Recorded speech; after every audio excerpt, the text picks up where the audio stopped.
चलो, good afternoon students, let us start. आप लोग अप्लाई करो, कौन सा थर्मामीटर यूज करेंगे? लेबोरेटरी थर्मामीटर यूज करेंगे ना? ठीक है। अभी हमने देखा क्या हो रहा है। सब लोग आ गए बेटा?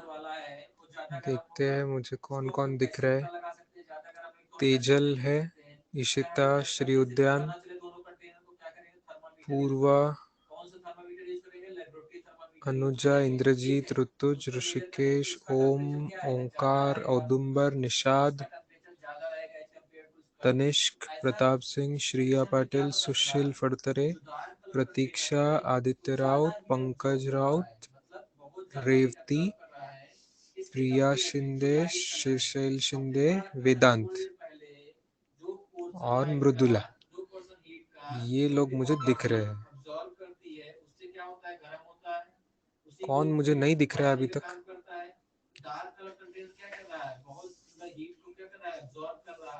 कौन कौन मुझे नहीं दिख रहा है? सेकेंड बैच का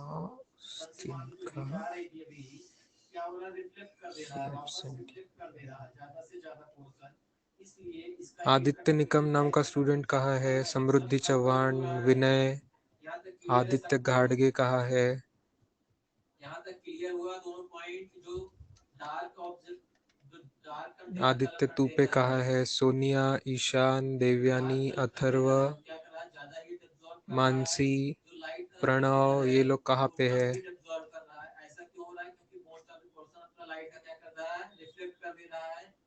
ठीक है, यहाँ तक सबको क्लियर है? रिप्लाई करो आप। ठीक है, चलो यस, अपन डिस्कस करते हैं कल के क्वेश्चंस जो हमने दिए थे पहले वो। somebody has message me, Shri उद्यान भोसले, कि सर पॉलीगॉन लॉ नहीं समझ आया। जैसे ट्रायंगल लॉ है बेटा, वही पॉलीगॉन लॉ है। एक बार वापस देख लो, पिछले बार में हमने सभी लॉज वेक्टर एडिशन के देखे थे। तो पॉलीगॉन लॉ क्या बोल रहा है भाई? एक से ज्यादा, दो से ज्यादा वेक्टर्स है आपके पास, तो अगर उनको आप पैरेलल शिफ्टिंग वगैरह जैसे भी करके ऐसे ज्वाइन कर लो, head to tail, head to tail, head to tail, head to tail, ऐसे ज्वाइन कर लो। जितने भी वेक्टर हो ऐसे हेड टू टेल ज्वाइन कर लो, और उनका रिजल्टेंट क्या आएगा? तो पहले वेक्टर के इनिशियल पॉइंट्स है, फाइनल वेक्टर के फाइनल पॉइंट तक आपको ज्वाइन करना है। ये हुआ पॉलीगॉन लॉ। ठीक है, नाम से भी मैंने बताया था, A B C D E, A B C D E, F लिया, जी लिया, कितने भी वेक्टर्स हो, तो आप ए से बी जाओगे, फिर बी से सी जाओगे, फिर सी से डी जाओगे, फिर डी से ई जाओगे। तो बताओ इफेक्टिवली आप कहाँ से कहाँ गए? कहाँ से कहाँ गए? कहाँ से स्टार्ट हुए थे? कहाँ से स्टार्ट हुए थे? बताओ। ए से स्टार्ट हुए थे, एंड में कहाँ पे पहुंचे? एंड में कहाँ पे पहुंचे? ई पे पहुंचे, तो ए ई बार, राइट, ए ई बार, परफेक्ट। तो ए टू ई मतलब चारों वेक्टर का रिजल्ट क्या हो गया इफेक्टिवली? आप ए टू ई पहुंचे, मतलब ए ई बार आ गया आपका रिजल्टेंट, है ना? ये इतने वेक्टर्स थे इसलिए। अगर इससे ज्यादा कुछ अलग अलग कुछ सिचुएशन होगा, ये अलग डायग्राम देखो, कुछ कुछ एक अलग डायग्राम है आपके पास, ये ऐसी अलग डायग्राम है। ओके, इसके अंदर नाम मैंने दे दिए P Q R S T U V, ऐसा। तो मुझे बता, what will be P Q bar plus Q R bar plus R S bar plus S T bar plus T U bar plus U V bar. Very good, ये सब के सब का resultant का आंसर आ जाएगा पी वी बार, right? P V बार आ जाएगा, P से we तक जाना, बस simple. That's the polygon law. पहले के पहले से आखिरी के आखिरी तक आप पहुंच रहे हो, so that is your answer of resultant. इतना ही है पॉलीगॉन लॉ, बस। इसमें और कोई फॉर्मूला मैग्नीट्यूड का या एंगल का, ऐसा कोई और फॉर्मूला नहीं है। फॉर्मूला था ट्रायंगल और पैरेललोग्राम लॉ में ही फॉर्मूला बनाया था। चलो, कल के क्वेश्चन के कुछ आंसर्स सिर्फ सिर्फ इशिता ने आंसर्स डाले हैं। वैसे इसलिए डाले हैं उसने क्योंकि शायद उसने होमवर्क यहाँ डालना ऐसा समझा।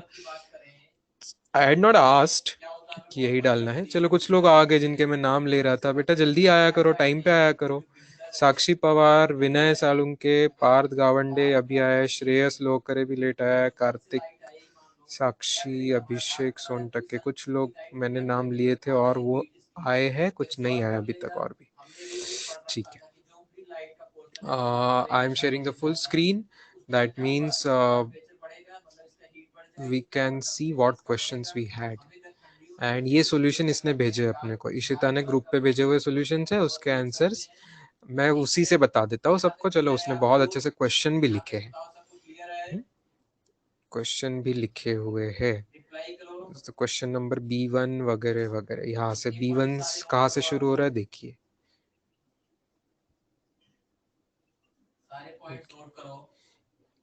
ये है question number B1 students, addition of vector का ये पहला क्वेश्चन था होमवर्क में। अच्छा, उसकी ना डायग्राम पहले उसकी गलत हो गई है, चलो कोई बात नहीं, पहला आ गया था सबको स्टूडेंट्स, B1 क्वेश्चन सबको आ गया था, पहला बराबर से ड्रॉ कर लिया था फाइनली आपने, कहाँ से कहाँ जाना है करके कैसे। ये डायग्राम देखो, 40 ऐसे, फिर 30, 40 नॉर्थ में, फिर 30 ईस्ट में, फिर 40 साउथ में, है ना। तो घुमा फिरा के वापस किस डायरेक्शन में आ गए, 30 ईस्ट में। बिल्कुल, इसने OA AB BC ऐसे निकाला है। तो डिस्प्लेसमेंट कहाँ से कहा, O से C, that is 30 metre east, 30 metre east. ये क्लियर है सबको, that is easy, right. Second question क्या था, B2 क्वेश्चन क्या था बच्चों, what was B2 question? Vector of magnitude 30 eastward is added to another vector of 40 northward. Find the directional resultant. इसने तो नेट से कॉपी किया लग रहा है, आई जे तो मैंने अभी तक पढ़ाया ही नहीं। एनीवेज, ठीक है, आई जे कहाँ पढ़ा है मैंने अभी तक नहीं चला, किसी ने ऑलरेडी आगे का पढ़ लिया है तो कोई बुरी बात नहीं है, अच्छी ही बात है, आगे से अपने से पढ़ के आ रहे हो तो अच्छी बात है, कोई मुझे प्रॉब्लम नहीं है, खुशी की बात है एक्चुअली। बट जिनको जो डाउट्स है पहले उसकी बात करते हैं। चलो, स्टडी करके किया है तो बहुत अच्छी बात है, बहुत फैंटास्टिक बात है।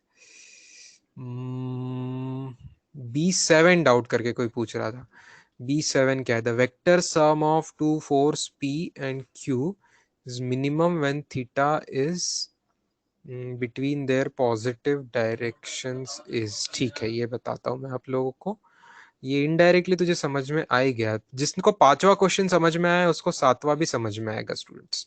पहले पांचवे क्वेश्चन पे मैं फोकस कर रहा हूँ, देखिएगा। कल का आपका ग्रुप है, किस नाम से है, we are having the group with this name, यहाँ पे, यहाँ मैंने दिया था आपको ये होमवर्क।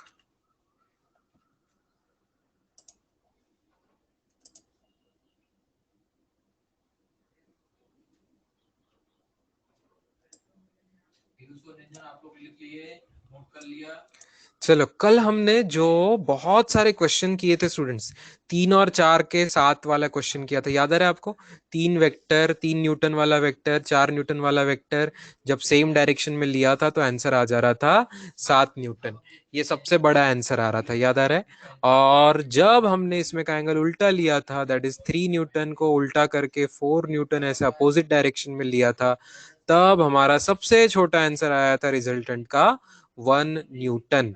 तो क्या आपको उसी से ये बात समझ आ रही है कि 10 न्यूटन और 6 न्यूटन के फोर्स है, तो 10 न्यूटन के साथ साथ 6 न्यूटन जब सेम डायरेक्शन में रहेंगे तब सबसे बड़ा आंसर आप ला सकते हो 16 न्यूटन। और जब भी आप 10 न्यूटन वाले फोर्स के अपोजिट डायरेक्शन में वहां से 6 न्यूटन उल्टे डायरेक्शन में आ रहे हो, तब आपका आंसर क्या आएगा, क्या आएगा बताओ टाइप करके मुझे, तब आंसर क्या आएगा, अपोजिट डायरेक्शन में लोगे तो आंसर क्या आएगा, 4 न्यूटन आएगा, परफेक्ट, राइट साइड में आएगा 4 न्यूटन। तो you realise this is the R की maximum value, R for resultant मैं जो बोलूं, है ना, तो यहाँ पी की वैल्यू 10 थी, क्यू की वैल्यू 6 थी, तो आर की मैक्सिमम वैल्यू आपकी आ रही है 16, और आर की रिजल्टेंट की मिनिमम वैल्यू आ रही है आपकी 4। ठीक है, तो वेक्टर सम जो है मैक्सिमम वैल्यू और मिनिमम वैल्यू के बीच में रहेगी स्टूडेंट्स, मिनिमम से कम नहीं हो सकता, मैक्सिमम से ज्यादा नहीं हो सकता। तो क्या 16 से बड़ा आंसर पॉसिबल है क्या? 18 पॉसिबल है क्या? नहीं। मैक्सिमम 16 है तो 18 और 20 पॉसिबल नहीं है। 18 नहीं पॉसिबल है, 20 भी पॉसिबल नहीं है। जब मिनिमम वैल्यू ही 4 है तो 4 से कम भी पॉसिबल नहीं है। 4 से कम भी पॉसिबल नहीं है। तो पॉसिबल क्या है? पॉसिबल क्या है? What it can be? Anything between 4 Newton and 16 Newton. 4 और 16 न्यूटन के बीच में के सभी आंसर पॉसिबल है। सभी आंसर पॉसिबल है, जो भी हो। फिर 5, 6, 5.5, 7.5, 9.5, 11.5, है ना, 12.15, सब न्यूटन में चलेगा। ठीक है, इवन 15 न्यूटन चलेगा, 15.5, पौने 16, 15.99 न्यूटन भी चलेगा। Everything in between maximum and minimum value हमें पॉसिबल है, अलग अलग एंगल लेके। तो ये आंसर थीटा। अच्छा, क्या आपको समझ आ रहा है कि ये आर मैक्स वैल्यू क्या कब आई? जब वेक्टर्स पैरेलल थे, मतलब वेक्टर्स के बीच में का एंगल कितना डिग्री था स्टूडेंट्स? मैक्सिमम वैल्यू जब आई तो वेक्टर्स के बीच में कोई एंगल था क्या? वेक्टर्स के बीच में का कोई एंगल था क्या? नहीं था, मतलब एंगल इज 0 डिग्री। और जब मिनिमम आ रहा है तब थीटा कितना है स्टूडेंट्स? जब मिनिमम आ रहा है तो अपोजिट डायरेक्शन मतलब थीटा कितना है? Very good, very good, 180 degrees. 180 degrees, perfect understanding, बिल्कुल सही समझ गया आप। पार्थ गावंडे बोल रहे से 16 - 6 क्या बोल रहा है? 16 - 6 क्यों करेगा तू? 16 में से 6 क्यों हटेगा? 10 में से 6 हटाएगा ना बेटा। 16 का क्वेश्चन नहीं है, क्वेश्चन 10 न्यूटन का है। क्वेश्चन 10 और 6 का है। तो 10 और 6 का आंसर मिनिमम 4 आएगा। हमने निकाला ज्यादा से ज्यादा 16 आएगा और मिनिमम 4 आएगा, तो उसके बीच में का कुछ भी ला सकता है। तो ये बात समझ आई क्या? उसके बीच में का अलग अलग एंगल लेके कुछ भी ला सकते हैं कि नहीं? जैसे देख, मैंने 10 और 6 के बीच में थोड़ा सा एंगल कम कर, थोड़ा सा एंगल ले लिया, है ना, ये 10 का ले लिया।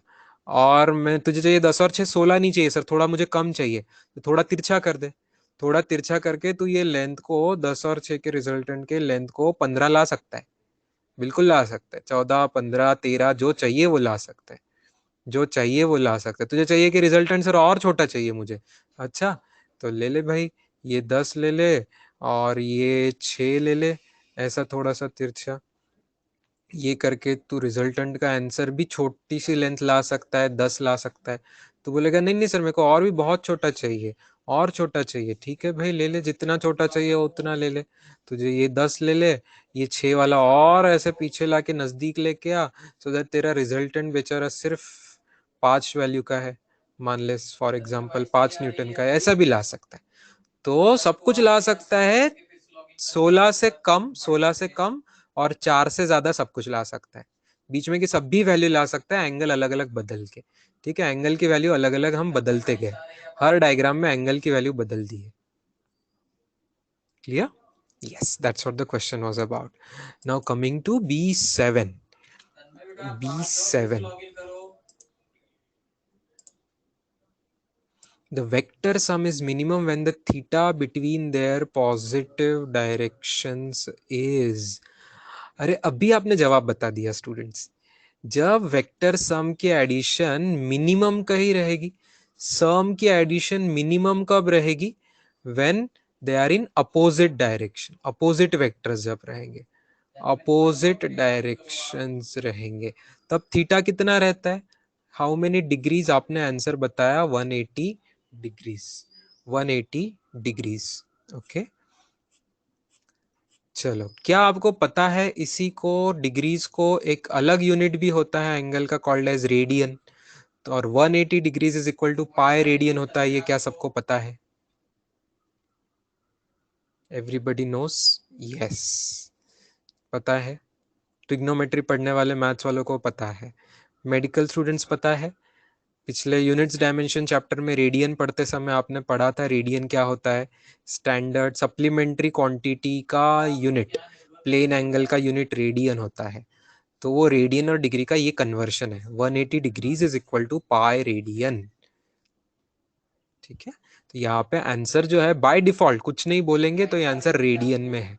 जब भी एंगल का में कुछ नहीं लिखा है तो वो डिग्रीज नहीं होता है, वो रेडियन होता है, क्योंकि रेडियन ही एसआई यूनिट है, SI supplementary unit of angle है। ठीक है,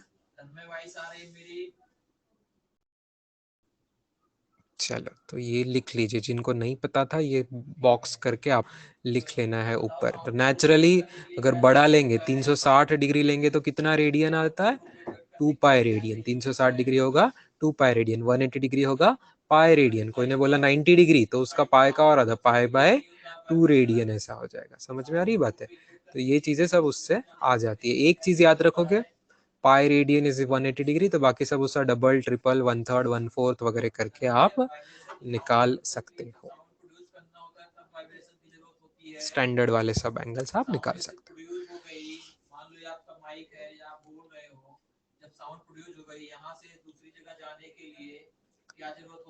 चलो, एनी अदर क्वेश्चन स्टूडेंट्स?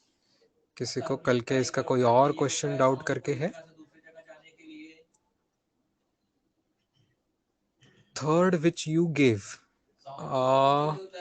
कौन सा? मैंने कल कुछ खुद होमवर्क भी दिया था क्या? Third which you give class में किया था मैंने, कौन सा? मुझे याद दिलाना पड़ेगा आपको सवाल। लास्ट में मैंने क्या कराया था, लास्ट में क्या कराया था मैंने? थर्ड विच यू गिव मतलब ग्रुप वाला ही पूछ रहे हो? अच्छा, ग्रुप वाला, अच्छा अच्छा, ओके ओके ओके, समझ गया। हाँ ठीक ठीक, इसके आगे ये जो क्वेश्चन नंबर 3, 4, 5, ऑल राइट करते हैं। Yes we will do it. ये देखो students, this question you are asking, जहां तक डिस्कस कर चुके हैं वहां तक आएगा। ठीक है, सिलेबस समझ में आया आपको? चलो, अपोजिट डायरेक्शन है, मतलब समझ गया आप, एक वेक्टर ऐसा होगा तो दूसरा वेक्टर ऐसा है। ठीक है, मान लो बड़े वेक्टर को मैं बड़े लेंथ के पी बार बोल देता हूँ, छोटे को क्यू बार बोल देता हूँ। तो अपोजिट में आप समझते हो सब्ट्रैक्शन हो जाता है, अभी तक के एक्सपीरियंस के हिसाब से आपको समझ गया, पी माइनस क्यू हो जाएगा उसका मैग्नीट्यूड, है ना? आप पी बार और क्यू बार ऐड कर रहे हो, लेकिन उसका आंसर क्या आएगा? आंसर का लेंथ क्या आ जाएगी? पी माइनस क्यू ना, छोटी लेंथ आ जाएगी। तो ये आंसर उन्होंने दिया है 10 यूनिट, सवाल में देख के रखा है कि पी माइनस क्यू का आंसर है 10 यूनिट्स, पी माइनस क्यू का आंसर है 10 यूनिट्स। ये एक आपका इक्वेशन बन गया।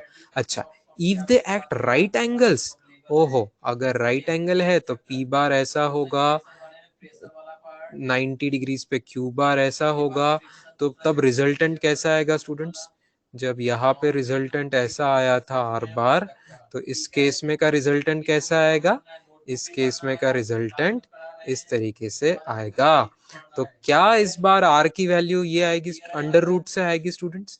अंडर रूट पाइथागोरस थ्योरम से भी आ सकती है, P square plus Q square आएगा, राइट?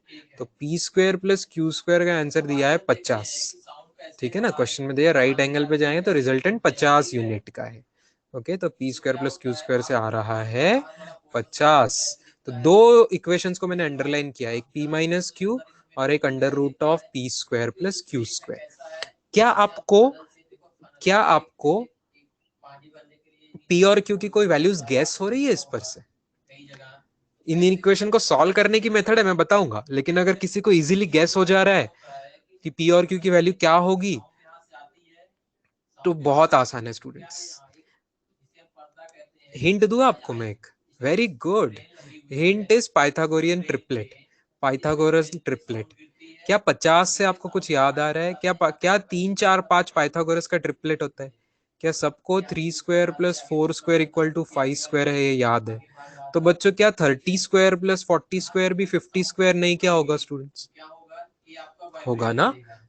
30 का स्क्वायर प्लस 40 का स्क्वायर भी 50 का, 3 square 4 square equal to 5 square है, तो 30 स्क्वायर प्लस 40 स्क्वायर भी 50 स्क्वायर होगा। तो क्या आपको ये दोनों इक्वेशन का सॉल्यूशन गैस हो रहा है कि कैन यू गेस कि P क्या होगा और Q क्या होगा? तो P बड़ा है स्टूडेंट्स, हमने P बड़ा लिया था, तो P को 40 लेके और Q को 30 लेके, ये दोनों इक्वेशन जिनको मैं स्टार कर रहा हूँ, ये दोनों इक्वेशन सेटिस्फाई हो जाएगी, यस और नो? तो वही आ गया आपका आंसर। सर लेकिन हम मुझे ऐसा गैस नहीं करता है सर, तो मैं सॉल्व कैसे करूँ एग्जाम में? अगर मुझे ऐसा गैस नहीं, एग्जाम में ऑप्शन रहेंगे बच्चे, ऑप्शन से नहीं सर, ऐसा अगर ऑप्शन भी नहीं है या नन ऑफ दिस है, ऐसा कुछ है तो फिर मैं क्या करूँ? मुझे अगर इक्वेशन से सॉल्व करते आ सकता है क्या बच्चे? बिल्कुल आ सकता है, ये देख लो कैसे आ सकता है। दूसरे इक्वेशन का मैं स्क्वायर कर लूँ चलेगा? P square plus Q square is equal to 50 का स्क्वायर। अच्छा, क्यू की वैल्यू क्या मैं पहले इक्वेशन पर से लिख सकता हूँ? क्यू की वैल्यू ऊपर के इक्वेशन पर से क्या आपको पता चल रही है? पी माइनस 10 है। क्यू की वैल्यू मैं ऊपर के इक्वेशन पर से लिख सकता हूँ क्या पी माइनस 10? हाँ या ना बताओ। पी माइनस 10, क्यू को मैं राइट साइड में शिफ्ट कर दूंगा ना, माइनस क्यू है उसको राइट साइड में शिफ्ट कर दूंगा तो पी माइनस 10 आ जाएगा। Do you agree? Right, P minus 10, तो पी माइनस 10 रख दिया। अच्छा, 50 का स्क्वायर सब लोग जानते हैं 2500 होता है। ओके चलो आगे चलते हैं। होल स्क्वायर को एक्सपांड करो students, A square minus 2ab plus B square. ये कौन सा इक्वेशन बन गया रे? क्या जाना पहचाना है आपको ये टाइप? क्या इक्वेशन, कैसे टाइप का इक्वेशन बोलते हैं इसको?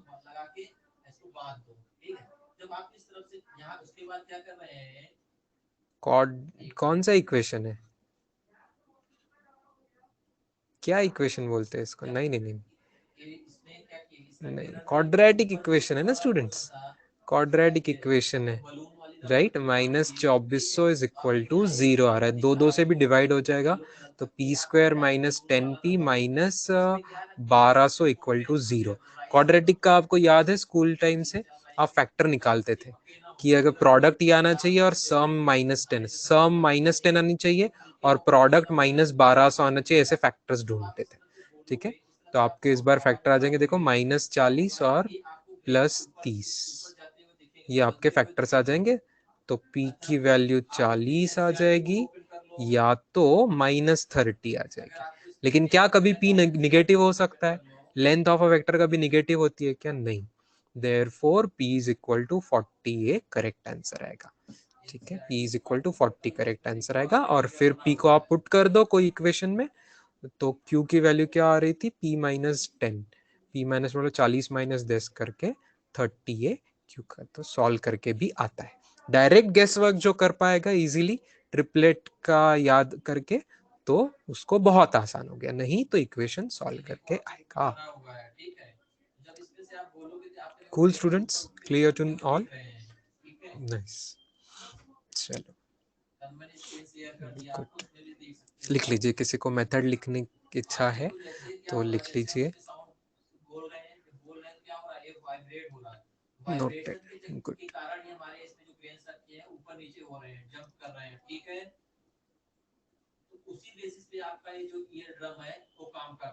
बाकी दोनों क्वेश्चन आ गए थे स्टूडेंट्स, चौथा पांचवा वहां का, very able to do it.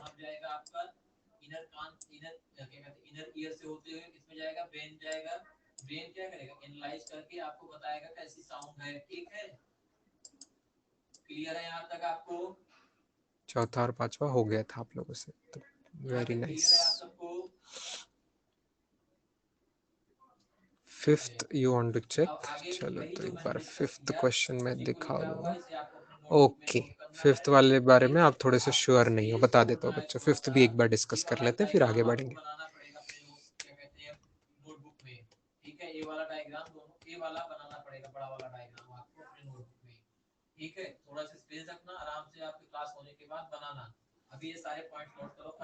B3 भी पूछा जा रहा है, चलो ठीक है। स्क्रीन पर का हो गया सबका लिखना, क्वाड्रेटिक वाला ये जिनको नहीं आया था तो वो लिखना हो गया, तो फिर मैं बताता हूँ आगे।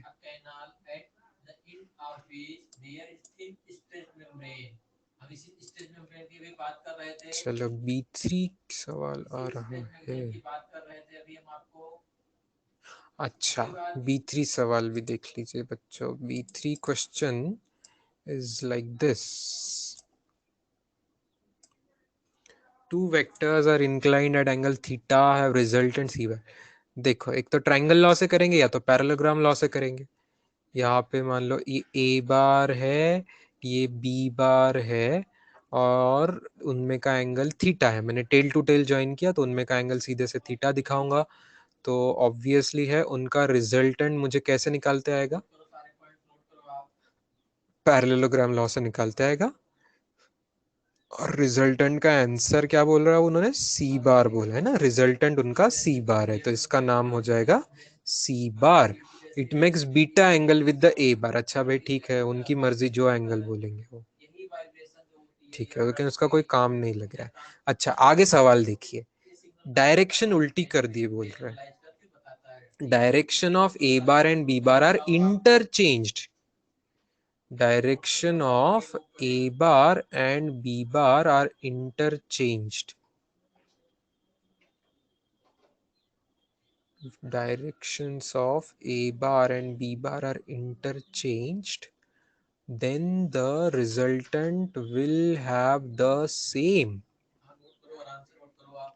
इंटरचेंज मतलब समझ में आ रहा है क्या स्टूडेंट्स? इंटरचेंज मतलब पहले का दूसरे को दिया, दूसरे का पहले, एक्सचेंज। इंटरचेंज मतलब एक्सचेंज होता है। तो इस बार डायग्राम कैसे निकलेगी देखो, ए जो वेक्टर है उसको बी वाली डायरेक्शन मिल गई। ए बड़ा दिया था मैंने लेकिन उसकी डायरेक्शन बदल गई, और बी छोटा था मैंने निकाला लेकिन उसको डायरेक्शन ये वाली मिल गई। ठीक है, तो पॅरलोग्राम थोडा आहे ना, म्हणजे मराठीत म्हणायचं तर आडवा येण्याच्याऐवजी उभा पॅरलोग्राम येतोय थोडासा। पॅरलोग्राम आडवा येण्याच्याऐवजी उभा येतोय, करेक्ट, उभा येतोय। आता आन्सर काय येत आहे बघा, आता हे आन्सर येत आहे। काय वाटतं तुम्हाला स्टुडंट्स, तो रेड आणि हे, याचा आन्सर मी काहीतरी देतोय, असं यांचे नावही बदलतील बरं का, यांचे नावही बदलतील, काहीतरी मला नावं काहीतरी वेगळे द्यायला पाहिजेत आता। Let me call it A1 A2 A, let me call it, कारण की ते डायरेक्शन बदलली ना, तर वेक्टरही बदलला होता, तर लेट मी कॉल इट आधीच्या काहीतरी A1 बार आणि B1 बार। अच्छा, A1 बार आणि B1 बार, आणि या उत्तराला C1 बार असं म्हणतो। या उत्तराला रेड कलर मध्ये let me call it C1 बार। तर काय वाटतं तुम्हाला स्टुडंट्स, सी आणि C1 या लेंथ इक्वल असतील की नाही स्टुडंट्स?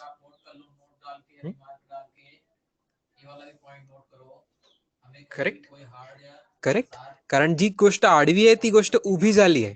ठीक आहे, पण व्हॉट अबाउट अँगल स्टुडंट्स? हा अँगल जर मी याला म्हटलं, हा हा या दिशेसोबत जो अँगल आहे याला मी बीटा 1 म्हटलं, तर काय बीटा इक्वल टू बीटा 1 वाटतंय का तुम्हाला डायग्राम वरून? नो, नाही, तुम्हाला क्लिअरली दिसतंय की बीटा छोटा आहे, बीटा 1 मोठा अँगल झालाय, राईट? तर अँगल चेंज झालाय पण मॅग्निट्यूड सेम राहते। ओके, तो इट विल हॅव सेम, विचारला have the same, same magnitude, हे उत्तर येईल। मॅग्निट्यूड सेम आहे, लेंथ सेम आहे, पण अँगल बदललाय बघा। Is it clear students? First option will be the correct answer. Clear है? जिसने सवाल पूछा था उसको क्लियर है ये डाउट जिसका था बेटा? कोई बात नहीं, आपको हमसे अभी बता रहे हैं। ये देखो, ये वाली स्क्रीन देखो आप, अभी हम इसको डिस्कस करने से पहले आपको पेंडुलम दिखा रहे हैं।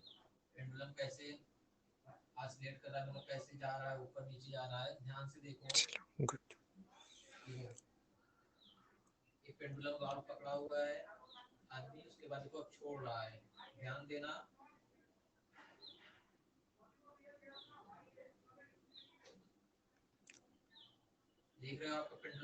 सर परंतु बीटा वर येणार ना, इथे बीटा म्हणा थीटा म्हणा त्याचा फरक नाही बेटा, त्यांचं म्हणण्याचा अर्थ होता की डायरेक्शन सेम आहे की नाही।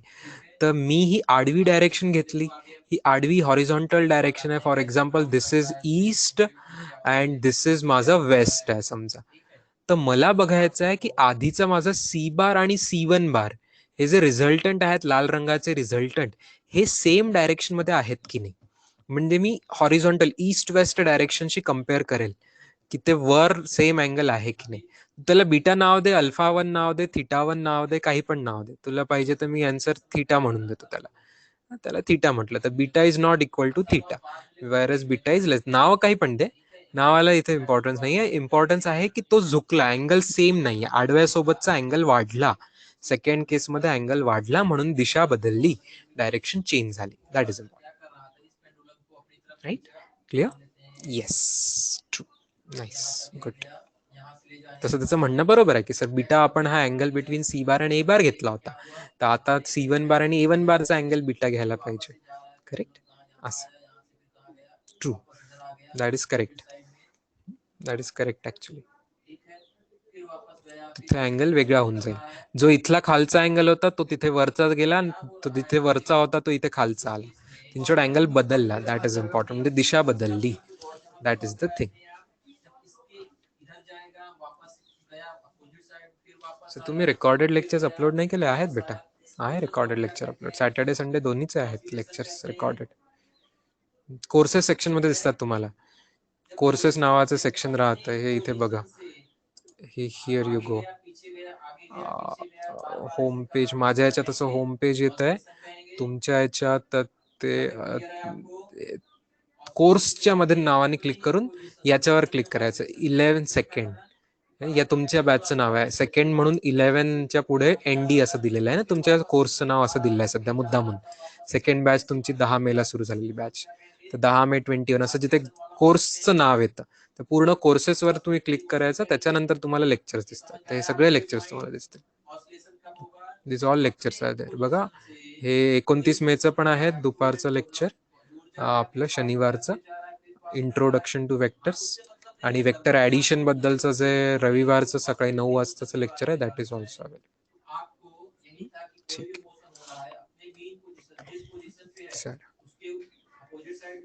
लास्टली तुम्ही विचारलाय की 5वा क्वेश्चन सर याच्यातला, या होमवर्क मधला 5वा question. Yes, this is a very nice question. Find the resultant of 3 vector जेव्हा सगळ्यांचं मॅग्निट्यूड आर आर आरच असं दिलेलं आहे. ठीक आहे स्टुडंट्स. अच्छा, इथे 3 वेक्टर आहेत स्टुडंट्स ना. आपल्याला काढायचं आहे कशात? तिघांची ऍडिशन करायची आहे. OA बार वेक्टर आहे, एक OB बार वेक्टर आहे आणि एक OC बार वेक्टर आहे. काय मी असं करू स्टुडंट्स तर चालेल का की मी जे OC बार आहे, OC आहे आणि OA आहे, आधी फक्त त्या दोघांना ऍड करतो, कारण ते एकदम मला छान छान परपेंडिक्युलर दिसतात आहे ना. त्यांना ऍड करतोय, चालेल का? आधी मी यांना OC बार मध्ये OA बार ऍड करणार आणि त्याच्यानंतर OB बार ऍड करणार. चालतं ना? ऍडिशन करताना कोण पहिले ऍड केला काही फरक नाही पडत. Do you agree? ठीक आहे. तर OC मध्ये OA ऍड करतोय मी. चला, OC ची लेंथ R आहे, याची पण लेंथ R आहे, मधात आहे स्क्वेअर. तर पॅरलोग्राम लॉ लावल्यानंतर काय बनलं रे? हा पॅरलोग्राम काय बनला? Which special quadrilateral this becomes? What is this special quadrilateral? It is a square. Perfect. It is a square. मग स्क्वेअरचं डायगोनल म्हणजे रिझल्टंट किती लेंथचा येईल रे? काय लेंथ असतो स्क्वेअरचा? डायगोनल साइडच्या किती टाइम्स असतो? नाही, स्क्वेअरचा रूट किती टाइम्स असणार? पायथागोरस आर स्क्वेअर लावला तर किती येईल? याची लेंथ काय राहणार स्टुडंट्स? जर कन्फ्युजन होत असेल तर पायथागोरस लावून टाकायचं. आरचा स्क्वेअर आणि आरचा स्क्वेअरचा अंडर रूट घेतला तर under root of twice R square होईल. मग √2r येईल की नाही स्टुडंट्स? राईट, √2r येत आहे. सो दिस इज √2r. कळालं सगळ्यांना? इथपर्यंत कळतंय? ठीक आहे. चला, आता याला मी काहीतरी नाव देतो. या पॉइंटला काहीतरी मला नाव द्यायला लागेल. समजा या पॉइंटला मी स्क्वेअरच्या चौथ्या पॉइंटला नाव देतोय डी पॉइंट नाव देतोय मी. डी पॉइंट नाव देतोय. ओके. तर काय सगळ्यांना कळालं स्टुडंट्स की OC बार प्लस OA बारचा आन्सर आला OD बार. OA बार आणि OC बार, OC बार आणि OA बार यांच्यामध्ये पॅरलोग्राम लावून उत्तर आलं OD बार. तर तेच मी इथे लिहून दिलं उत्तराला OD बार. आता कोण ऍड करायचं राहिलं त्याच्यामध्ये? OB बार ऍड करायचा राहिला आहे. आता विचार करा, OD आणि OB यांच्या दिशा कशा आहेत रे? OD बार आणि OB बार यांच्या डायरेक्शन कशा आहेत? Same direction. Are they in the same direction? Yes, they are in the same direction. अच्छा, सेम डायरेक्शन मध्ये वेक्टर असले तर डायरेक्ट त्यांचे मॅग्निट्यूड ऍड होतात की नाही? जसं आपलं 3 आणि 4 7 झालं होतं, 10 आणि 6 16 झालं होतं. तर डायरेक्ट मॅग्निट्यूड ऍड होतील. Do you agree? तर फायनल आन्सर काय येईल? फायनल आन्सर येईल असा तिरपा वेक्टर. कोणत्या डायरेक्शन मध्ये? असा तिरपा वेक्टर हे येईल आन्सर आपला. हे येईल answer of O A bar plus O B bar plus O C bar. काय लेंथ असेल बेटा याची? काय लेंथ असेल? कारण शेवटच्या स्टेपमध्ये आपल्याला ओडी आणि ओबी ची लेंथ मिळून आलेली आहे. ओके, तर ओडीची याची लेंथ राहणार आहे √2r प्लस 1r.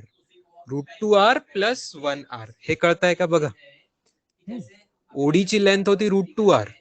ओडीची लेंथ आहे √2r आणि ओबीची लेंथ प्रश्नात दिली आहे आर. ओके, ओडीची लेंथ दिलेली आहे आर. तो please understand O A bar plus O B bar plus O C bar जे रिझल्टंट आहे त्याला मी आर बार म्हणू शकतो शॉर्ट मध्ये. Resultant for R bar. तर त्याचं मॅग्निट्यूड काय राहील? त्याचं मॅग्निट्यूड हे या दोघांच्या वेक्टर ऍडिशनची लेंथ ओडी आणि याची लेंथ ओबी यांना ऍड करून येईल. ओडी होतं √2r आणि ओबी होतं 1r. ओके, तर √2r आणि 1r, एक r कॉमन घेऊन घ्या, तर काय येईल √2 plus 1 times r. Okay, that is √2 plus 1 times r.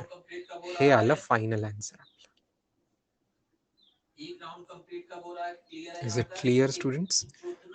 थोडा मस्त टफ क्वेश्चन होता की नाही? छान जॉमेट्री अल्जेब्रा सगळं यूज करून छानपैकी याच्यात आलं. वेक्टर्स आणि अल्जेब्रा जॉमेट्री सगळं मिक्स येऊन छानपैकी हा प्रश्न.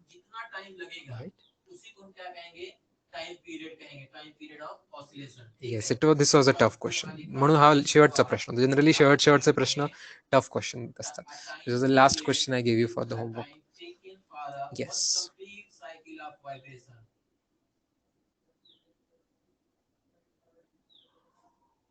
हाँ 1 to 2 and 3 क्या है and 3 1 to 2 and 3 क्या है भाई? अच्छा 1 to 2 and 3 क्या है? आप ABCD की तरह 1 2 3 ले रहे हो क्या? ओके, कोई बात नहीं, आप नोट करो, टाइम पीरियड को नोट करो. Please explain once. येस, बघा स्टार्टिंग मी तुम्हाला परत करून देतो, मग पुढचं तुम्हाला कळेल.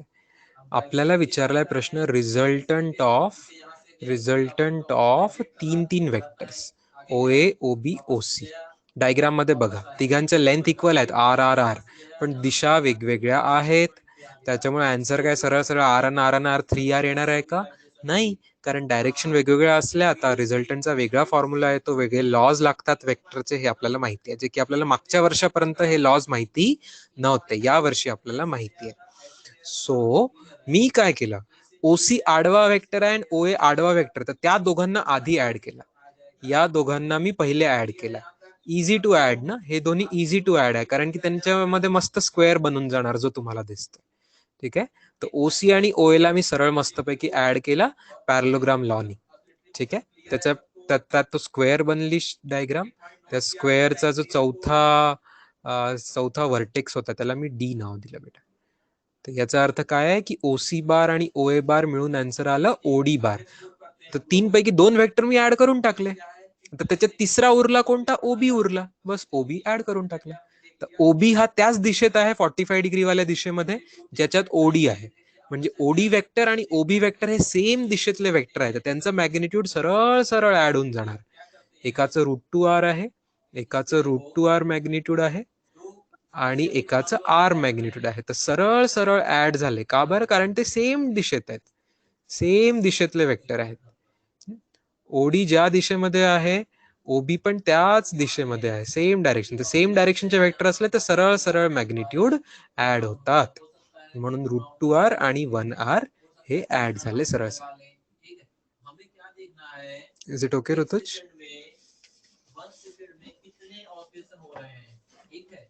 नंबर ऑफ ऑसिलेशन हो रहे हैं, इसी को देखना होता है जब हम फ्रीक्वेंसी की बात करते हैं. ठीक है, तो मान लेते हैं जैसे अभी क्या कहते हैं कि इस केस में देखो आप, हम जैसे मान लेते हैं 1 सेकंड में कितना लगा ले रहा है राउंड, 3 राउंड लगा ले रहा है. ठीक है, तो इस केस में कितना हो जाएगा आपकी फ्रीक्वेंसी? 3 हो जाएगी. ठीक, अगर ये मान लो 2 ही ऑसिलेशन लगा, 2 ही बार जाके वापस आ पाता, जैसे एक बार गया फिर दोबारा भी चला गया, बट दोबारा नहीं जा पाएगा, 2 ही बार जा, उस केस में कितना हो जाएगी फ्रीक्वेंसी? 2 हो जाएगी. ठीक है, आपको देखना है 1 सेकंड में कितने ऑसिलेशन लगा रहा है, मतलब कितने चक्कर लगा रहा है. ठीक है, यहाँ तक क्लियर है आपको? ठीक है, अभी टाइम हो गया, फ्रीक्वेंसी वाला भी और कुछ है तो हम आगे पूरा डिस्कस करेंगे, तो उस समय नोट कराएंगे। ठीक है, आज की क्लास यहीं एंड करते हैं। Can I continue students? झालं लिहून पण आपलं? टेस्ट के लिए हमने सिलेबस बता दिया है। सिलेबस हाँ होमवर्क वही सेंड कर रहे हैं हम ग्रुप पे। एक मिनट, अच्छा नहीं दे रहे हैं आपका होमवर्क, ये होमवर्क आप लोड कर लो, बाकी ग्रुप पे भी सेंड करें। आपको डिफाइन करना है। बघा मी याच प्रश्नाला सोपं करून देऊ का तुम्हाला? याच्याची व्हरायटी थोडंसं सांगतो सो दॅट तुम्हाला एकदाच असं छानपैकी कॉन्फिडन्स येईल. यात मी एक नवीन पेज घेतोय आता, ब्लँक सारखं थोडं.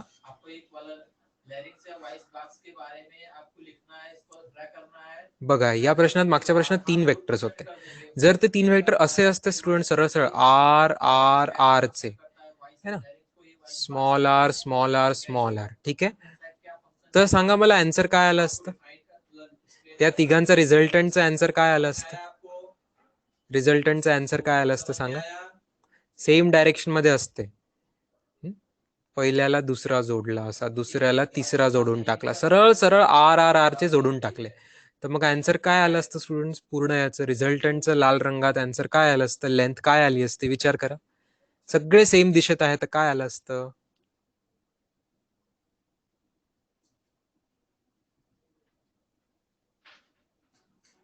विचार करा. सेम सेम लेंथ मध्ये, सेम डायरेक्शन असली, सेम दिशा असली तर डायरेक्ट ऍड होतात की नाही? तर आन्सर काय आलं असतं?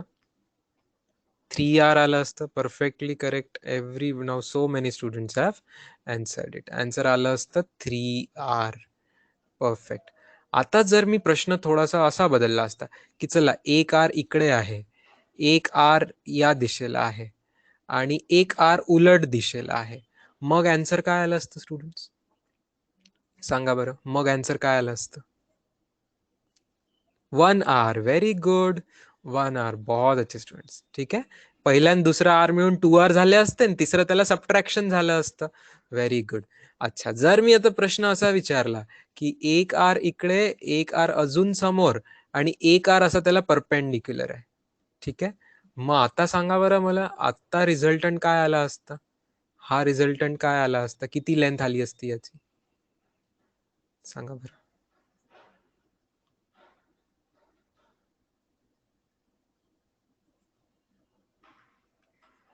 नाही नाही नाही नाही.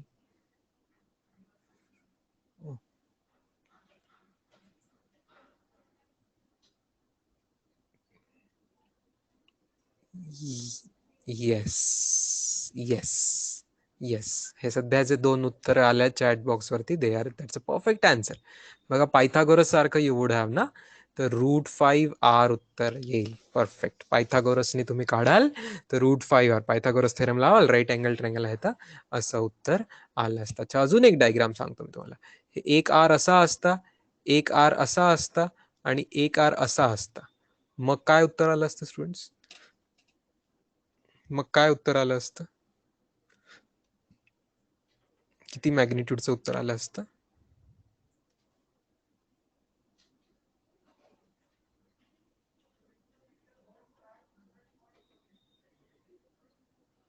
पुढच्या प्रश्नात कितीचं उत्तर आलं असतं? विचार करा. Think about it, think about it. कोण कोणाला कॅन्सल केलं असतं का? विचार करा. कोणी कोणाला कॅन्सल करताय का? अपोजिट डायरेक्शनच्या गोष्टी एक दुसऱ्याला कॅन्सल करतात का? अपोजिट डायरेक्शनच्या गोष्टी एक दुसऱ्याला कॅन्सल करतात का? करतात की नाही? मग मग हा वरचा आणि खालचा कॅन्सल नाही का होणार स्टुडंट्स? येस. हा हा हा वरचा वेक्टर आणि हा खालचा वेक्टर हे एक दुसऱ्यांना काय करतील? हे एक दुसऱ्यांना कॅन्सल करतील की नाही? जसं दुसऱ्या प्रश्नामध्ये या दोघांनी एक दुसऱ्याला कॅन्सल केलं होतं, काइंड ऑफ असंही म्हणू शकतो, है ना. पुढचा मागचा राईट लेफ्ट वाले अपोजिट डायरेक्शन आहे तर कॅन्सल केला. तसंच वरचा आणि खालचा, वर जाणारा वेक्टर आणि खाली येणारा वेक्टर एक दुसऱ्याला कॅन्सल करतील की नाही? इक्वल मॅग्निट्यूडचे असतील तर कॅन्सल करतील. मग आन्सर काय येणार? आन्सर काय येणार? फक्त आर मॅग्निट्यूड वालाच येणार. Perfect. Very good, very good. ठीक आहे, तर हे 4 झाले थोडे सोपे प्रश्न. हे 4 प्रश्न झाले थोडेसे सोपे. पुस्तकाने तुम्हाला टफ प्रश्न दिला होता. पुस्तकात तुम्हाला जो होमवर्क होता तो टफ प्रश्न होता, तो होता एक आर असा, एक आर असा आणि एक आर असा, हा प्रश्न होता. ओके, ज्याचं आपलं उत्तर आलं सॉल्व करून आपल्याला या दिशेतलं उत्तर आलं आणि ते उत्तर आलं आपलं √2 + 1. √2r + 1r मिळून √2 + 1 टाइम्स r हे उत्तर आलं होतं. अजून तुम्हाला सोपा प्रश्न मी बनवून देऊ शकतो. एक सोपा प्रश्न बघा, एक असा वेक्टर आहे, ओके, आणि एक असा वेक्टर आहे आणि एक असा वेक्टर आहे, ओके, आर आर आर, ठीक आहे, आर आर आर हे असे वेक्टर्स आहेत, ठीक आहे.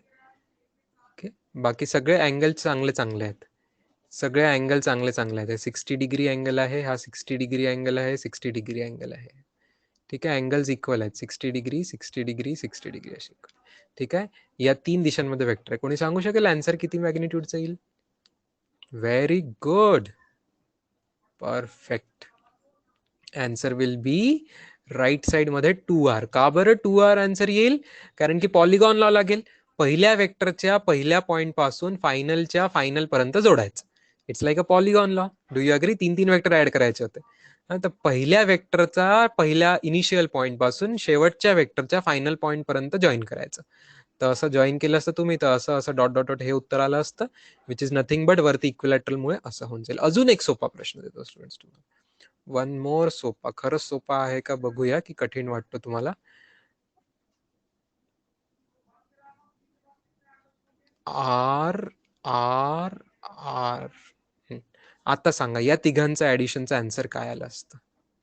या तिघांच्या addition, very good, very good, 0. Perfect, 0. कारण सुरुवातीच्या पहिल्या वेक्टरचा पहिला पॉइंट आणि शेवटच्या वेक्टरचा फायनल पॉइंट हे सेमच पॉइंट आहे, म्हणजे तिथून तिथेच जायचं आहे. तिथूनच तिथेच जायचं म्हणजे कुठे जातच नाही आहे आपण. We are at the same point, so there is, it's like a 0. It's like a 0 vector. 0 मॅग्निट्यूडचं वेक्टर आलं असतं.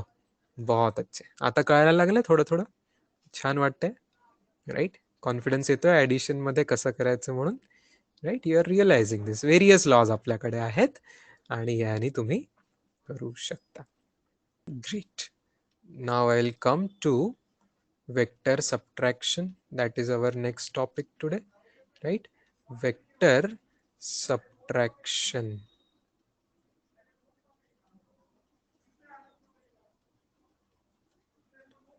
नाव this is very easy students.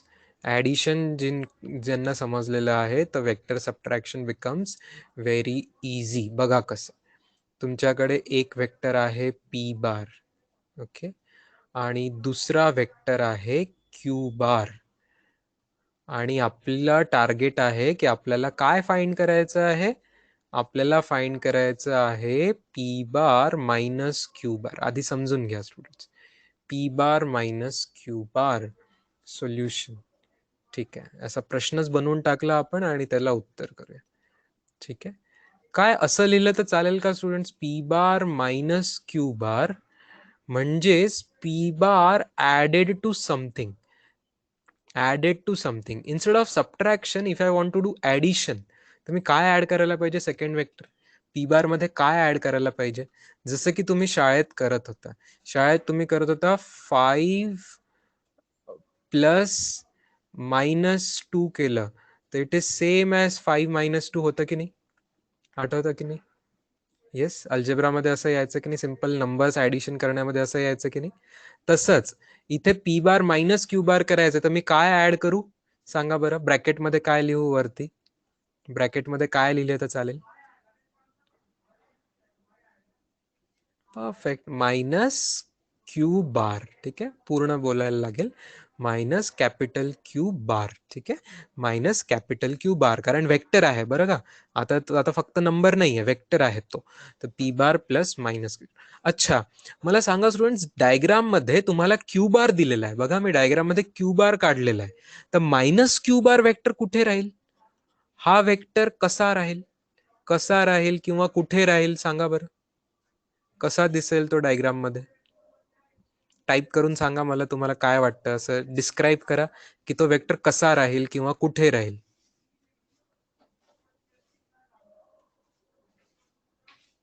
Wear will it be? हा, डिग्रीज मी काही नाही दिलंय ऋषिकेश, तुझा विचार बरोबर आहे, पण मी इथे काही 60 डिग्री वगैरे बोललेलं नाहीये. ओके, त्याच्यामुळे तसं 120 असं तू नाही म्हणू शकत. 120 असं नाही म्हणू शकत, डाऊन साईडला राहील असं म्हणू शकता. ठीक आहे, निगेटिव्ह डायरेक्शनला राहील. परफेक्ट. आता ऋषिकेशने जे आन्सर आता दिलंय हे उत्तर करेक्ट आहे. Opposite of Q bar, this is the perfect answer. Minus Q बार म्हणजे प्लस क्यू बारच्या opposite Raheel, exactly opposite of Q bar. This is exactly opposite of Q bar, म्हणजे तितकीच length राहील पण उलट्या दिशेला राहील. या वेक्टरचं नाव राहील मायनस क्यू बार. पटतंय सगळ्यांना? पटतंय? कारण मायनस करणे म्हणजे काय, लेंथ मायनस होत नसते, तर मायनस करणे म्हणजे दिशा बदलली, दिशा एकदम निगेटिव्ह झाली म्हणजे उलट झाली दिशा. That is the meaning of minus. चला, अच्छा, आता मला जे सबट्रॅक्शन करायची होती वेक्टरची, त्याच्याऐवजी प्रश्न झाला ऍडिशनचा, नाही का? पी बार मध्ये मला ऍड करायचं आहे मायनस क्यू बार. आता ऍडिशनचा लॉ कोणता वापरणार आहे मी? टेल टू टेल जॉईन आहे सगळे, तर कोणता लॉ वापरणार मी ऍड करण्यासाठी? कोणता लॉ वापरणार आहे मी ऍड करण्यासाठी? टेल टू टेल जॉईन केलाय तर कोणता लॉ वापरणार आहे? टेल टू टेल जॉईन केला आहे तर कोणता लॉ वापरणार आहे? अरे असं कसं करता? टेल टू टेल जॉईन केलाय बेटा, टेल टू टेल जॉईन केलाय तर कोणता लॉ असतो? पॅरलोग्राम असतो की नाही? हा, पॅरलोग्राम लॉ असतो. टेल टू टेल मध्ये पॅरलोग्राम लॉ असतो. बाकी जे दोन्ही लॉ आहेत, ट्रायंगल आणि पॉलिगॉन, त्याच्यामध्ये आपण हेड टू टेल जॉईन करतो. इथे टेल टू टेल आहे ना, ही त्यांची टेल आहे बघा, ही टेल आहे, सगळ्यांची टेल तिकडेच आहे, सगळ्यांची शेपटी या डॉट पॉइंट वरती आहे, सगळ्यांची टेल इथे आहे. So your tail to tail joining तर इथे येणार. अच्छा, मग रिझल्टंट काय येणार स्टुडंट्स? रिझल्टंट आन्सर काय येणार? पॅरलोग्राम नुसार काय असतं, त्या टेल पासून सुरू होणारा डायगोनल, म्हणजे दिस पिंक कलरचं जे आन्सर आहे, this is the answer of resultant. therefore here r bar is equal to p bar plus vector minus Q bar. हे पटतंय सगळ्यांना? therefore इथे जे आर बार आहे, इथे जे आर बार आहे, दॅट इज इथे जे आर बार आहे that is P bar minus Q bar. That is P bar minus Q बार. ठीक आहे स्टुडंट्स, इथे are bar is P bar minus Q बार. थोडंसं अँगल कडे पण लक्ष द्या माझ्यासोबत. पी आणि क्यू मधला जर अँगल थीटा असेल स्टुडंट्स, पी आणि क्यू मधला जर अँगल थीटा असेल, तर हा खालचा अँगल किती डिग्री राहील रे? खालचा अँगल किती राहील? जर वरचा अँगल थीटा असेल पी आणि क्यू मधला, तर हा अँगल किती राहील? हा अँगल किती राहील सांगेल कोणी डिग्रीज मध्ये? 180 minus theta. Very good, 180 degree minus theta. Correct, कारण दोन्ही मिळून बनणार आहे 180 डिग्री. सो हा राहील 180 डिग्री मायनस थीटा. तर आता याचं मॅग्निट्यूड कसं काढायचं बघा, पुढच्या स्टेप मध्ये बघा. जेव्हा जेव्हा आपण पॅरलोग्राम लॉ लावतो किंवा ट्रायंगल लॉ लावतो, तर त्याचं मॅग्निट्यूड, आर बारचं मला मॅग्निट्यूड काढायचं आहे. म्हणजे पी बार मायनस क्यू बारचं मला मॅग्निट्यूड काढायचं आहे, म्हणजे लेंथ काढायची आहे. तर आपल्याकडे रेडीमेड फॉर्म्युला आहे स्टुडंट्स, वेक्टर ऍडिशनचा एक फॉर्म्युला होता. काय होता तो formula readymade? Under root of P square plus Q square plus 2pq cos theta होता की नाही? Under root of P square plus Q square plus 2pq cos theta होता, जिथे p ही पहिल्या वेक्टरची लेंथ आहे, q ही दुसऱ्या वेक्टरची लेंथ आहे, आणि थिटा हा त्या दोन्ही वेक्टर मधला अँगल होता. पण इथे दोन वेक्टर कोणते ऍड झालेत बघा? पी बार आणि मायनस क्यू बार ऍड झाले. तर पी बारची लेंथ पी आहे, मायनस क्यू बारची लेंथ पण क्यूच आहे, पण त्यांच्यातला अँगल थीटा आहे की काही वेगळा आहे students? What is the angle between P bar and minus Q bar in this direction? Very good. It is 180 degree minus theta. Again, he is answering. बाकी विद्यार्थ्यांना कळतंय की नाही स्टुडंट्स? बाकींना पण कळतंय का ऋषिकेश सोडून? है ना, श्रिया पण perfect. 180 degree minus theta angle हे कळालं का? डायग्राम मध्ये बघा, थीटा कोणामधला अँगल आहे? P and Q. आणि आपल्याला कोणाच्या मधातला पाहिजे? पी आणि मायनस क्यूच्या मधातला. So it is going to be 180 degree minus theta. कळालं का? येस. बाकी स्टुडंट्स, श्रिया, ऋषिकेश, ओंकार, इशिता, 4 जण स्टुडंट सोडून बाकीचे 30 विद्यार्थी सध्या क्लासमधले. कळताय का बेटा? नक्की कळताय ना? ही स्टेप समजणं महत्वाचं आहे. छान. अच्छा, आता एक फॉर्म्युला राहणार आहे, कॉस ऑफ. हाच तर तो फॉर्म्युला आहे. चेंज होईल ना आता पुढच्या स्टेप मध्ये? चेंज होईल बघ. या स्टेप पर्यंत काही चेंज नाहीये, पुढच्या स्टेप मध्ये चेंज होईल. कारण cos of 180 degree minus theta is a, there is a formula. What is cos of 180 degree minus theta? हे तुम्ही मॅथ्स मध्ये, ट्रिग्नोमेट्री मध्ये शिकणार. फिजिक्स वाल्यांसाठी सध्या फक्त हा फॉर्म्युला पाठ करायचा. So cos of 180 degree minus theta is minus cos theta. हा फॉर्म्युला आहे. देअरफोर हा कॉस ऑफ 180 डिग्री मायनस थिटाची टर्म जी आहे ती होऊन जाणार मायनस कॉस थिटा. जर मायनस झालं तर पुढच्या स्टेप मध्ये फायनल आन्सर काय येईल स्टुडंट्स? फायनल आन्सर येईल R is equal to under root of P square plus Q square minus 2pq cos theta. प्लसच्या ऐवजी बनलं मायनस. आला की नाही नवीन फॉर्म्युला? ओके, दिस इज सबट्रॅक्शनचा formula. This is subtraction of वेक्टरच्या मॅग्निट्यूडचा फॉर्म्युला. देअरफोर आता परत आठवण करा स्टुडंट्स, जर आर बार असेल P bar plus Q bar, then R चा फॉर्म्युला काय होता? Under root of P square plus Q square plus 2pq cos theta. हा ऍडिशन मध्ये फॉर्म्युला. पण जर आपण म्हटलं P bar minus Q bar च नाव आहे आर बार, देन त्याचा आन्सर काय आहे? देन त्याच्या लेंथच्या आन्सर मध्ये एक मायनस साइन येते. P square plus Q square minus 2pq cos theta येऊन जाते. ठीक आहे, हे दोन्ही फॉर्म्युले करेक्ट आहेत. एक ऍडिशनच्या रिझल्टंटचा आहे, एक सबट्रॅक्शनच्या रिझल्टंटचा आहे. All right students, so note down this now. Take your time to carefully, properly note this nicely. चल.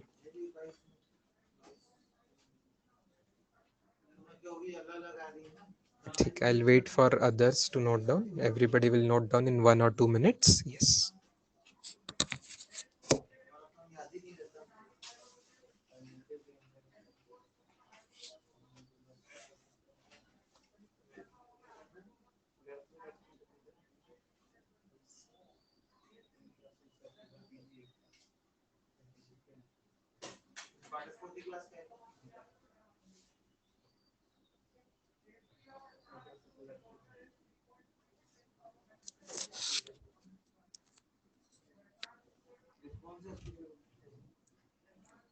Done for everyone?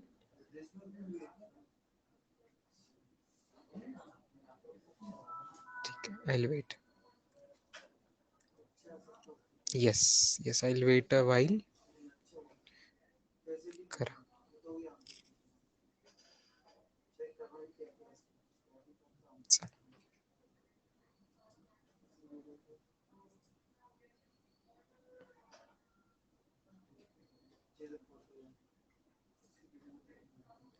I'm from Maharashtra only, beta.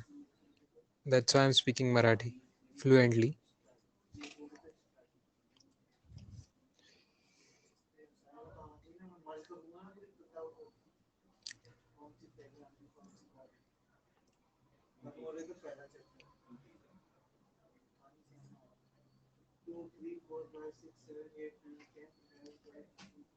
Yes.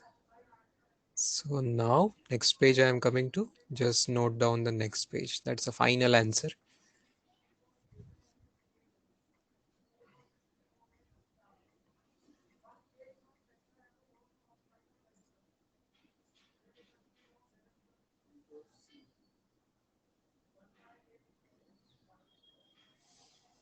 Yeah, I think that's right. Among the teachers, that's true that not everybody will be able to comfortably speak and teach in Marathi here. Yes, that's true. Many of them are most fluent with Hindi and English. That's right. Yes.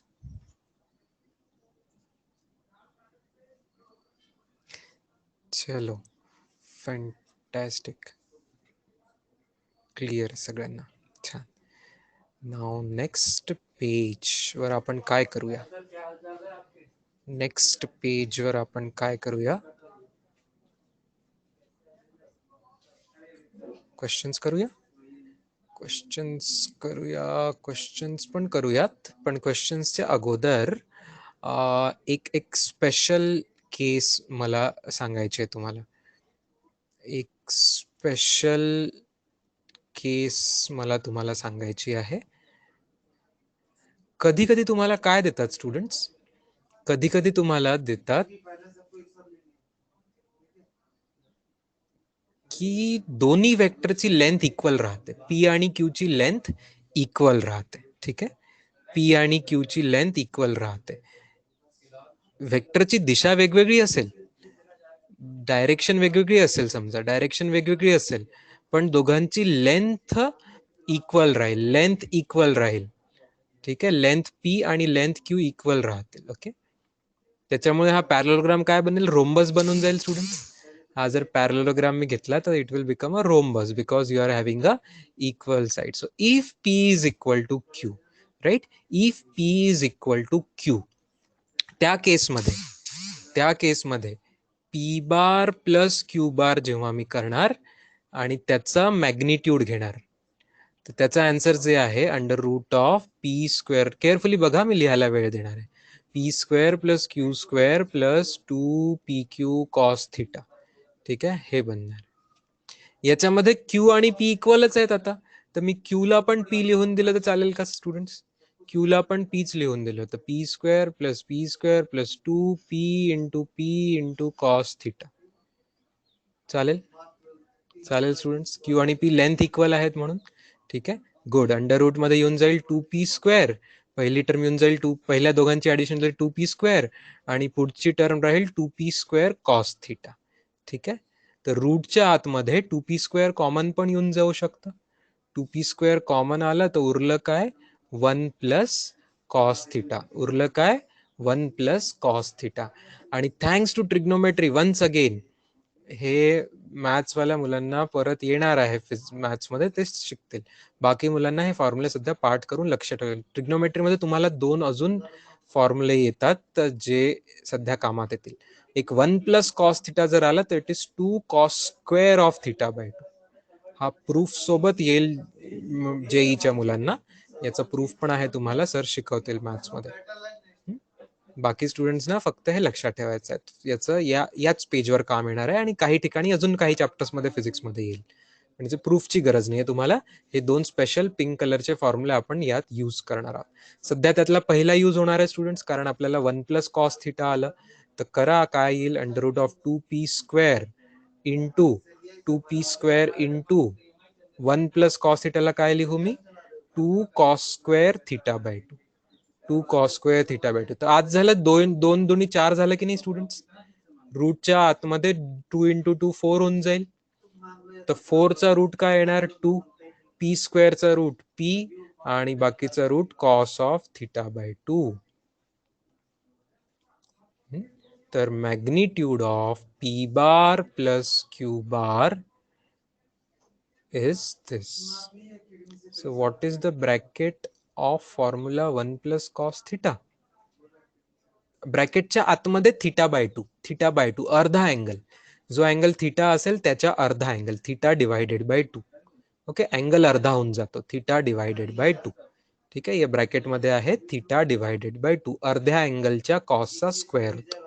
ठीक आहे, आणि last step मध्ये ते square हटून गेला रूटच्या बाहेर म्हणून फक्त cos of theta by 2. ठीक आहे, तर हा एक फॉर्म्युला झाला. जर पी आणि क्यू इक्वल असतील तर हा फॉर्म्युला असा आला. ओके, तर हा फॉर्म्युला. अजून एक थांबून जा, लिहू नका students. Okay, I am going to teach little X more त्याच्या खाली जागा उरली आहे त्याच्यामध्ये सबट्रॅक्शनचा फॉर्म्युला पण लावूया स्टुडंट. सबट्रॅक्शन मध्ये पण फॉर्म्युला लावूया. जेव्हा पी बार आणि क्यू बारचं सबट्रॅक्शन करून त्याचं मॅग्निट्यूड आपण घेऊ तर फॉर्म्युला आपला काय आला, मागच्याच पेजवर आला होता. Subtraction under root of P square plus Q square minus 2pq cos theta. So why to write 2 in the formula? We could directly write नाही नाही नाही नाही नाही नाही नाही नाही नाही, तो 2 कॅन्सल नाही होत बेटा. अरे अरे अरे अरे अरे अरे अरे अरे अरे नाही नाही नाही, असं नाही होत. छान विचार केलायस ऋषिकेश. हा 2 आणि हा 2 कॅन्सल नाही होणार, कारण ते मल्टिप्लिकेशन मध्ये नाहीये. तो अँगल आहे बेटा. हा 2 नंबर आहे आणि तो थिटा बाय 2 अँगल आहे. एक अँगल आणि एक नंबर थोडी कॅन्सल होणार ना. ते थिटा बाय 2 च्या अँगलचा कॉस घ्यायचा आहे, त्याचा स्क्वेअर घ्यायचा आहे. तर हा 2 तो 2 कॅन्सल नाही होणार. Is it clear? Is it clear आहे? जसं की तुला सांगतो, तुला असं वाटतं की ते कॅन्सल होतील multiplication. For example, just understand, जर कोणी तुला विचारलं की what is half of sine 60 degree, कोणी तुला विचारलं what is half of sine 60 degree, तर काय तू साइन 30 डिग्री करशील का? बघूया. तू जर केलं तर तुझं उत्तर करेक्ट येईल की चुकीचं येईल. खरोखर याचं उत्तर राहणार आहे हाफ इंटू साइन 60 डिग्रीज √3/2. म्हणजे तुझं उत्तर यायला पाहिजे √3/4. पण जर तू असं केलं की सर या 60 मध्ये ना या 2 आणि 60चा मी दोन कॅन्सल केला आणि त्याला 30 डिग्री करून टाकला, या 2 आणि 6 30, मग तुझं आन्सर काय येईल? साइन 30 डिग्री हाफ येईल. काय हे सेम आहेत का उत्तर? Are they same? Are they same? No no, म्हणजे हे इक्वल नाही आहे बेटा, इक्वल नाहीये. ठीक आहे, तर असं कॅन्सल नाही होत. जी गोष्ट अँगलच्या आतमध्ये असते, साइन कॉसच्या आतमधली गोष्ट, हे बाहेरच्या गोष्टीसोबत कॅन्सल नाही होणार. Good, very good question and very good understanding. Now is important understanding. This two and this two will not cancel, it will be separate. चलो, तो what do we do now? We will continue this नीचे वाला formula. तो Q ची value आपल्याला P put करायची आहे. Q आणि पी सेम आहे, तर P square plus P square minus 2p into P into cos theta. Clear?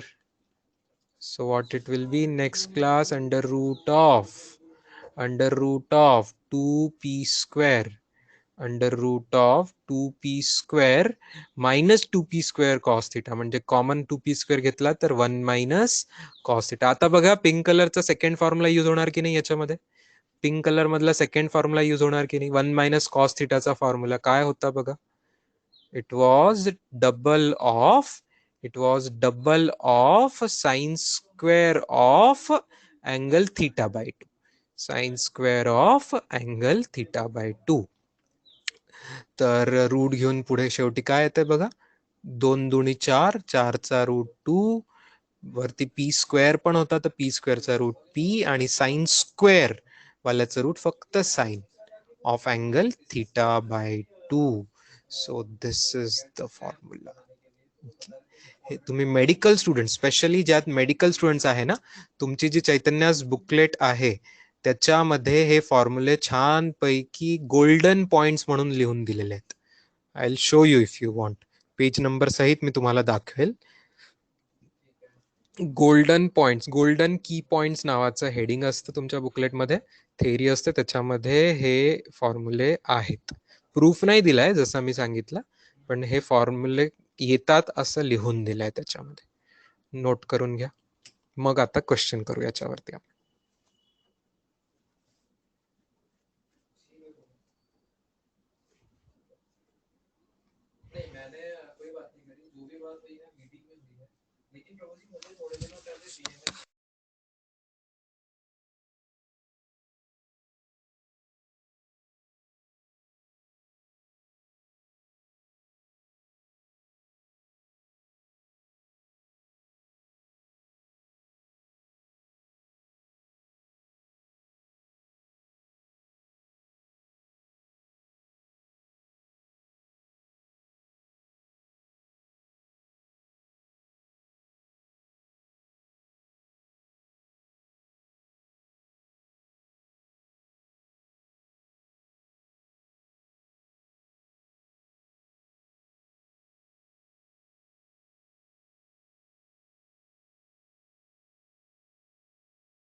Okay, कुछ आंसर आया है किसी का, let us check, we will see it, देखेंगे।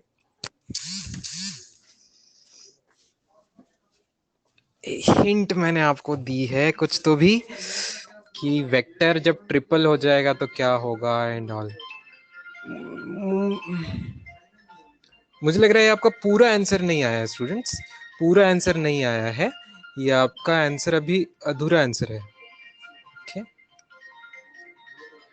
दो टर्म्स है आंसर में ना, दो टर्म्स है।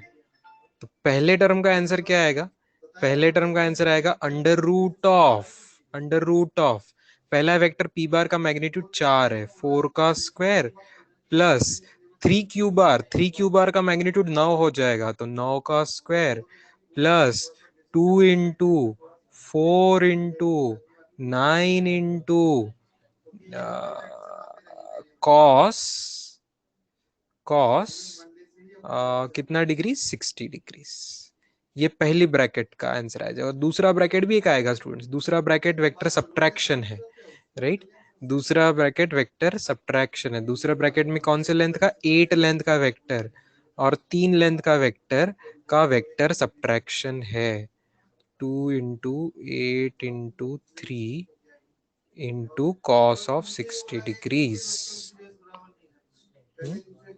चलो cos 60 डिग्री हाफ होता है, cos 60 डिग्री हाफ होता है, इसका फायदा उठाएंगे, देखते हैं क्या क्या आंसर आ रहा है।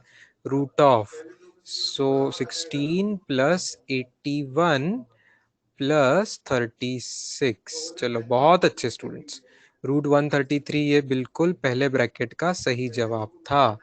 और आई थिंक ऋतुज ने फाइनल आंसर भी निकाल लिया है तब तक। दूसरा ब्रैकेट देखते हैं, 64 प्लस, नहीं नहीं गलत हो गया ऋतुज, दूसरे ब्रैकेट में आंसर ऐसा आएगा, देखो। तो √133 पहले ब्रैकेट का आंसर, दूसरे का आंसर रूट रूट रूट कितना आ रहा है देखिए, 49 आ रहा है ना, √49 आ रहा है, √49 आ रहा है। ठीक है, मतलब final answer is 7 plus √133। Okay, √49 7 होता है ना, परफेक्ट स्क्वायर है 49। ओके, तो ये आया आपका आंसर। 51 नहीं बेटा, 49 आ रहा है, देखो 49 आ रहा है। ओके, 49 आ रहा है, राइट। क्लियर ना, समझ गया स्टूडेंट्स क्या हुआ इस क्वेश्चन में, हो क्या रहा है समझ में आ रहा है ना। मैंने डायग्राम में पी बार क्यू बार दिए, लेकिन सवाल पूछते समय किसी वेक्टर को ट्रिपल कर दिया था, किसी को डबल कर दिया था। तो किसी को ट्रिपल डबल करते हैं तो डायरेक्शन बदलती है क्या, नहीं, डायरेक्शन नहीं बदलती, बस लेंथ उतने गुना हो जाती है, राइट, लेंथ उतने गुना हो जाती है, उस हिसाब से आपने सॉल्व कर लिया। चलो फैंटास्टिक, आप लोग तो थोड़े और एक्सपर्ट हो गए, ये ऐसे इतने अच्छे क्वेश्चन पहले बैच में भी स्टार्टिंग में हुए नहीं थे हमारे। सो ये बहुत अच्छा क्वालिटी क्वेश्चंस हमें करने को टाइम मिला। So we are done with the subtractions in detail. और आई जे के भी मुझे स्टार्ट करना था, लेकिन वो आज नहीं हो पाया, तो आई जे के मैं कल स्टार्ट करूंगा। ठीक है, आई जे के यूनिट वेक्टर्स कल स्टार्ट करेंगे। सो एक और न्यूज़ है आपके लिए स्टूडेंट्स, कि सीइंग द सिचुएशन कि आप लोग सुबह में बिजी हो करके मैथ्स वाले स्टूडेंट्स का डबल लेक्चर है, ये देखते हुए मैंने एक काम किया है, एरर मेजरमेंट नाम का चैप्टर अभी हटा दिया है टेस्ट में से आपके लिए। तो आपके लिए टेस्ट में सिर्फ यूनिट्स, डायमेंशंस है एंड वेक्टर्स। ये वेक्टर्स आपका सैटरडे तक पढ़ाना हो जाएगा। So I will continue every day afternoon. और ये रहेगा आपका syllabus for the test, updated syllabus for the test, दोनों बैच के लिए यही सिलेबस रहेगा, सबका कॉमन सिलेबस। ठीक है, बस पैटर्न अलग रहेगा, नीट वालों का पैटर्न अलग, जेई वालों का पैटर्न अलग रहेगा, लेकिन सिलेबस सभी का यही रहेगा। ओके, चलो students, see you tomorrow, bye. Yes, welcome.